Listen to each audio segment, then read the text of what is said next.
আসসালামু আলাইকুম। আমরা যারা বড় পরিসরে বা নিজের চাহিদার জন্য সিডলিং ট্রেতে কোকোপিটের মাধ্যমে বিভিন্ন ধরনের সময় উপযোগী সবজির চারাগুলো উৎপাদন করে থাকি, সেক্ষেত্রে কিন্তু আমরা সচরাচর যে চায়নার যে ট্রেগুলো আছে 128 সেল, 105 সেল অথবা 72 সেলের ট্রেগুলো কিন্তু আমরা ব্যবহার করে থাকি। এই ট্রেগুলো ব্যবহার করতে দেখা যায় যখন ট্রেগুলো দীর্ঘদিন সময় রোদে থাকার ফলে কিন্তু ট্রেগুলো অল্প দিনের মধ্যেই ভেঙে নষ্ট হয়ে যায়। তার প্রমাণস্বরূপ আমি আপনাদেরকে দেখাবো। আমার হাতে আপনারা যে ট্রেটি দেখতে পাচ্ছেন, এটি কিন্তু হচ্ছে 128 সেলের একটি ট্রে। আপনারা দেখেন এই ট্রেটার এইখানে কিন্তু অলরেডি মাঝখানে কিন্তু ভেঙে গেছে। আজকের এই ভিডিওতে আমি আপনাদের সাথে আলোচনা করব এই ট্রের পরিবর্তে আপনারা কোন ট্রেগুলো ব্যবহার করতে পারবেন এবং ওই ট্রেগুলো কতটা টেকসই হবে এর থেকে, এই বিষয় নিয়ে আলোচনা করব। আশা করি ভিডিওটি না টেনে অবশ্যই শেষ পর্যন্ত দেখবেন এবং যারা আমাদের ফেসবুক পেজ এবং ইউটিউব চ্যানেলটি সাবস্ক্রাইব করেননি অবশ্যই সাবস্ক্রাইব করে রাখবেন। আমার দুই পাশে আপনারা দুই ধরনের ট্রে দেখতে পাচ্ছেন। চায়না ট্রে, এই চায়না ট্রেগুলো আমরা যখন নার্সারিতে ব্যবহার করি, অতিরিক্ত যখন তাপমাত্রা বেশি থাকে দেখা যায় ট্রেগুলোর মাঝখানে ফেটে যায় এবং ধারগুলো ভেঙে চুরে নষ্ট হয়ে যায়। এই ট্রেগুলো সর্বোচ্চ 4 থেকে 5 বার পর্যন্ত ব্যবহার করা যায়। ব্যবহার করার পরে কিন্তু ট্রেগুলো আর ব্যবহার করা সম্ভব হয় না।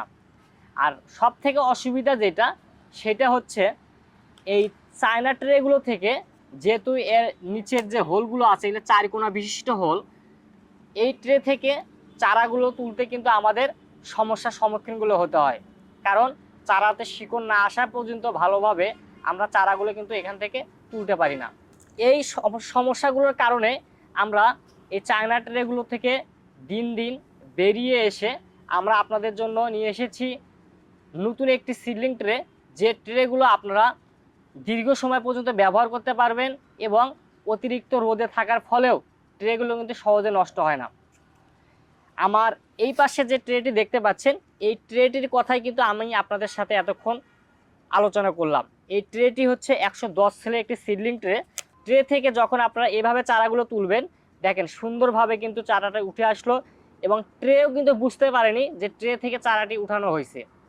এবং এই ট্রেগুলো এতটা মজবুত যা 10 থেকে 12 বার অনায়াসে ব্যবহার করা যায়। এবং এই ট্রে থেকে যখন আপনারা চারাগুলো তুলবেন, তুলেও অনেক মজা পাওয়া যায় এবং এই গোল ট্রেতে আপনার চারাগুলো কিন্তু দ্রুত সময়ে শিকড়গুলো রোলিং হয়। এই ট্রেটি হচ্ছে কিন্তু 110 সেলের একটি সিডলিং ট্রে। আপনারা দেখেন ট্রেটি হাতে নিলে মনে হবে ট্রেটি মনে হয় একবারই পাতলা, কিন্তু যখন আপনারা ব্যবহার করবেন, ব্যবহার করলে বুঝতে পারবেন যে 110 সেলের সিডলিং ট্রের ব্যবহারের সুবিধা কেমন। তাই আপনারা যারা বিশেষ করে বাণিজ্যিকভাবে এই বিভিন্ন ধরনের সবজির চারাগুলো উৎপাদন করে থাকেন, আমি তাদেরকে বলবো আপনারা কিন্তু চাইলে এই 110 সেলের সিডলিং ট্রেগুলো ব্যবহার করতে পারেন। কারণ এই 110 সেলের সিডলিং ট্রেগুলো ব্যবহার করলে আপনাদের কিন্তু অনেক সাশ্রয় হবে। যেহেতু আপনারা একজন ব্যবসায়িক, আপনাকে চিন্তা করতে হবে যে কোন জিনিসগুলো বা কোন পণ্যগুলো ব্যবহার করলে আপনাদের সাশ্রয় হবে, এই বিষয়টি কিন্তু আপনাদেরকে মাথায় রাখতে হবে।